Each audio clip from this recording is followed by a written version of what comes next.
हज़रत अब्दुल्ला बिन मुबारक एक मशहूर बुजुर्ग गुजरे हैं। बहुत बड़े आलिम और नेक होने के साथ वो बहुत मालदार भी थे। एक साल हज़रत अब्दुल्ला बिन मुबारक रहमतुल्लाह अलैह ने हज का इरादा किया और अपने खादिम को साथ लेकर मक्का शरीफ की तरफ रवाना हुए। आप अपने घोड़े पर सवार चले जा रहे थे कि एक बस्ती के पास गुजरते हुए एक ऐसी लड़की को देखा जो बहुत ही परेशान नजर आ रही थी। उसके कपड़े जगह जगह से फटे हुए थे और बाल उलझे हुए थे।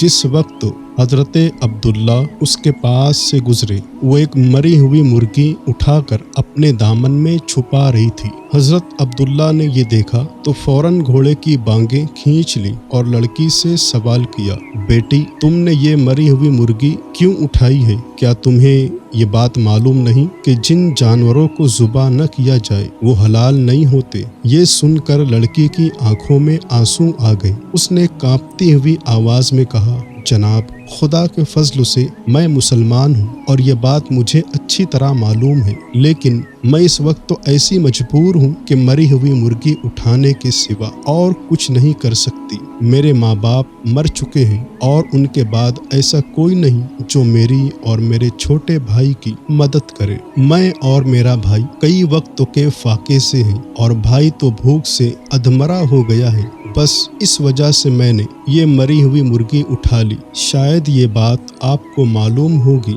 कि ऐसी हालत में ये मुर्गी मेरे लिए हलाल है। लड़की की ये बात सुनकर हजरत अब्दुल्ला की आंखों में आंसू आ गए। आपने अपने खादिम से कहा, तुम्हारे पास जितनी अशरफियाँ हैं उनमें से पास अपने इतनी रख लो जो घर तक जाने के लिए काफ़ी हो, बाकी सारी के सारी इस लड़की को दे दो। खादिम ने ऐसा ही किया। फिर हजरत अब्दुल्ला ने लड़की से फरमाया, बेटी ये अशरफिया ले जाओ और अपने भाई के लिए खाने पीने की चीज़ें खरीद लो। उम्मीद है काफ़ी दिनों तक तुम्हें किसी किस्म की तकलीफ न होगी। लड़की अशरफिया लेकर खुशी खुशी अपने घर चली गई और उसके जाने के बाद हजरत अब्दुल्ला ने घोड़े का रुख अपने घर की तरफ फेर दिया। खादिम ने बहुत अदब से कहा, हजरत इस वक्त तो हमारे लिए सबसे ज़रूरी हज का फ़र्ज अदा करना था, क्योंकि हम हज का इरादा करके घर से रवाना हुए थे। हजरत अब्दुल्ला ने फरमाया, बेशक तुम्हारी बात ठीक है, लेकिन